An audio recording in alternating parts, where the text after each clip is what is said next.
오늘 이 아침 하나님께서 우리에게 주시는 말씀은 로마서 4장 12절로 14절까지의 말씀입니다.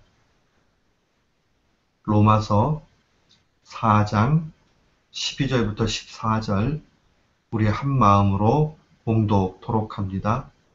또한 할례자의 조상이 되었나니 곧 할례 받을 자에게 뿐 아니라 우리 조상 아브라함의 무할례시에 가졌던 믿음의 자취를 좇는 자들에게도 니라.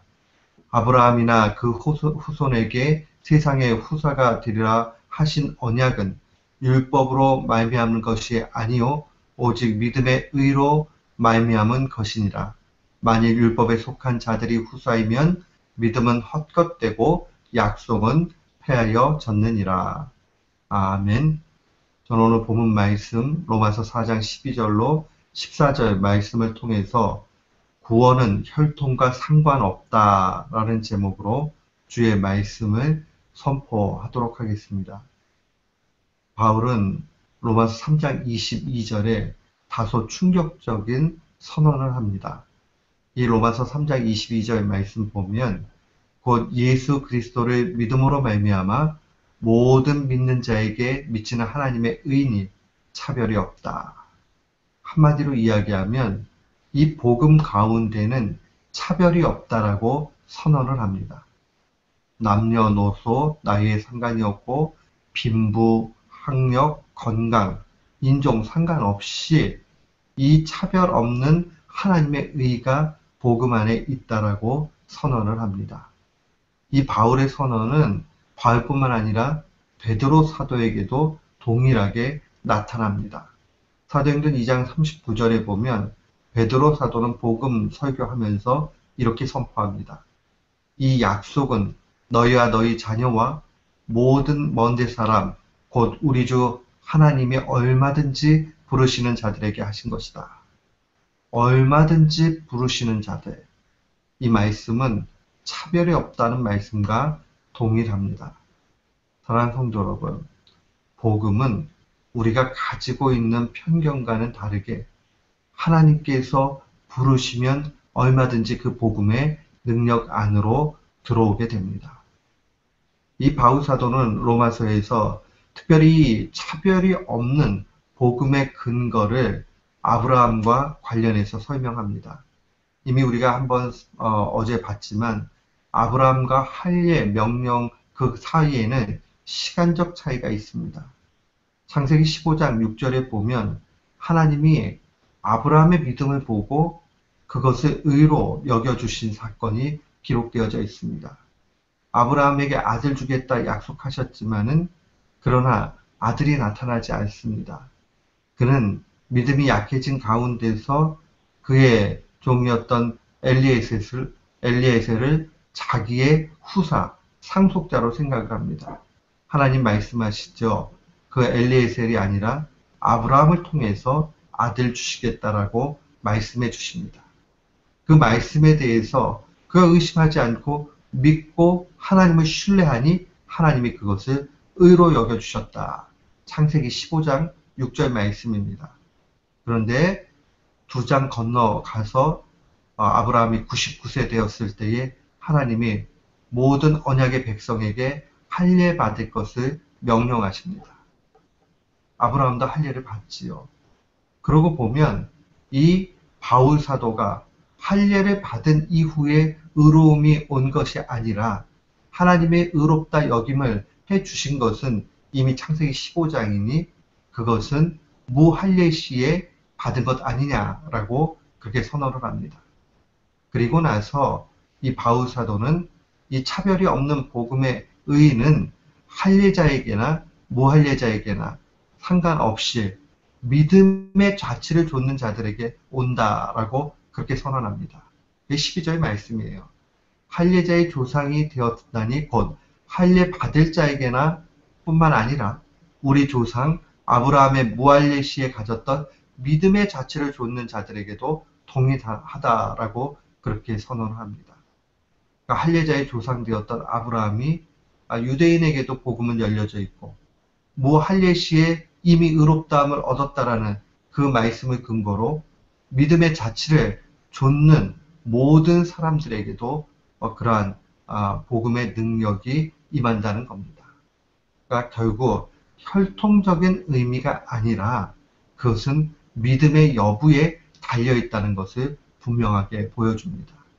여기서 믿음의 자취를 좇는 조상이다, 자들의 조상이 되었다 하는 이 믿음의 자취를 좇는다는 말은 실제로는 이 군사 용어입니다.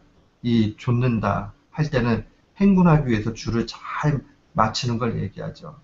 그러니까 철저한 믿음의 상황 가운데 믿음으로 나아가는 사람들에게 이 아브라함이 조상되었고 그 참된 이스라엘이 영적인 이스라엘이 된 자들에게는 언약에 근거해서 모든 유익 상속이 온다라고 이 바울 사도는 설명을 합니다.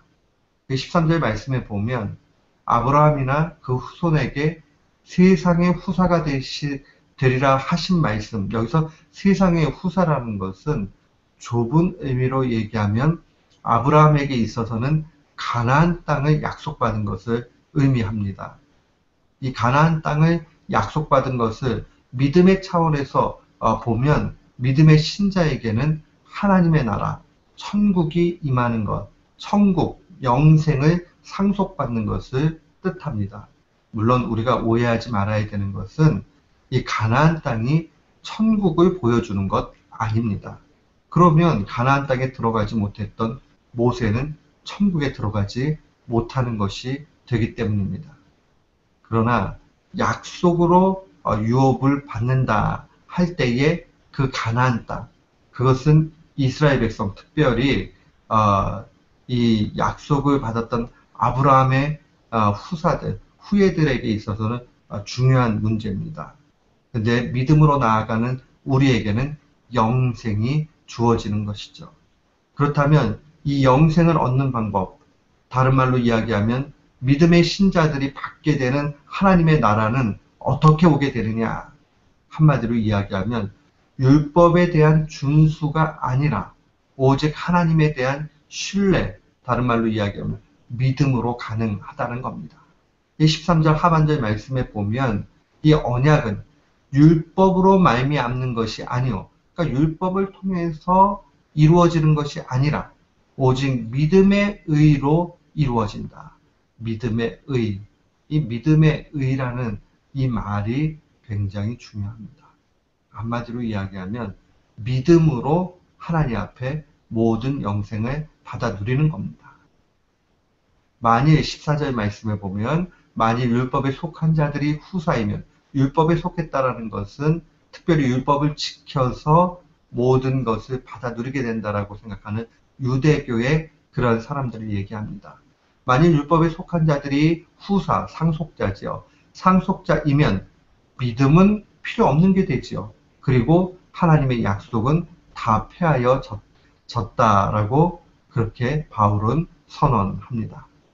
사랑하는 성도 여러분, 한마디로 오늘 본문 말씀은 우리에게 구원은 오직 믿음을 통해서만 주어진다 하는 것을 알려줍니다. 우리 인생에 있어서 가장 귀한 건 무엇이겠습니까? 그것은 바로 믿음입니다. 왜 그렇습니까? 오직 믿음으로 사는 것이 신자의 정체성이기 때문에 그렇습니다. 이 아이덴티티, 정체성이죠. 정체성을 잃어버리면 사람은 가장 불행하고 이 불안한 가운데서 살 수밖에 없습니다. 우리가 낯선 미국 땅에 와서 제일 먼저 어려움을 겪는 것은 무엇입니까? 우리의 정체성을 놓쳐버릴 때에 굉장히 힘든 시간들을 보냅니다. 지금은 많이 상황들이 바뀌어졌지만 이 중간에 1.5 이렇게 이민을 온 그런 사람들은 내가 말을 한국 사람 쓰고 또 영어도 능통하게 하는데 이 사고방식은 온전히 이 미국에 정착이 되지 않을 때에 정체성의 혼란을 겪기도 합니다. 우리 마찬가지예요. 신자가 한 발은 세상에, 한 발은 교회 안에 이렇게 있다 보면 믿음이 약하게 되고 믿음이 약하게 되면 정체성의 혼란이 오게 됩니다. 오직 신자는 믿음 가운데 살아야 됩니다. 그래서 주의 말씀은 우리에게 명확하게 증거해 줍니다. 신자의 정체성은 바로 믿음 가운데 있다. 그래서 말씀은 선언하기를 오직 의인은 믿음으로 말미암아 산다라고 그렇게 증거합니다. 신자의 삶에 있어서 가장 중요하게 끝까지 간직해야 되는 것 바로 믿음입니다. 사역을 열심히 했던 이 바울 사도의 마지막 그 종착역의 고백을 보십시오. 디모데후서 4장 7절에 보면 그는 이렇게 고백합니다. 내가 선한 싸움을 싸우고 나의 달려갈 길을 마치고 믿음을 지켰다라고 그렇게 감사하는 기도의 내용을 보게 됩니다. 그의 사역에 있어서 수많은 영적 싸움이 있었는데 그리고 달려갈 길을 다 마칠 시점에서 믿음 지켰음을 감사하고 있는 것 분명히 봅니다. 사랑하는 성도 여러분, 믿음으로 산다는 것, 믿음 지킨다는 것 쉽지 않습니다. 이 믿음 가운데 우리의 모든 것을 맡겨야 됩니다. 베드로 사도도 베드로전서 1장 7절에 너희 믿음의 시련이 불로 연단하여도 없어질 금보다 더 귀하여 예수 그리스도에 나타나실 때에 칭찬과 영광과 존귀를 얻게 하려 함이라. 마지막에 나타나는 것, 남는 것, 그 무엇이냐? 금보다도 더 귀한 믿음이요. 이 믿음으로 말미암아 이 마지막에 예수 그리스도의 심판 때에 칭찬과 영광과 존귀가 있게 된다고 그렇게 증거합니다. 사랑하는 성도 여러분, 오늘 이 아침에 우리 결단해야 됩니다. 믿음 지키는 것, 이것보다 더 귀한 것 없습니다. 우리가 명예 지키는 것도 중요하고 또 물질을 잘 간직하고 나아가는 것도 중요할 수 있습니다. 그러나 그것과 비교할 수 없는 것, 그것은 바로 믿음을 지켜 나아가는 겁니다. 오늘 주의 말씀은 우리에게 명확하게 신자의 정체성, 믿음 가운데 있고 구원이라는 것은 혈통과 상관없이 믿음으로 주어진다라고 증거합니다. 이 금보다도 더 귀한 믿음 기억하면서 날마다 믿음 중에 승리하는 우리 모두가 되시기를 주님의 이름으로 축원합니다. 아멘.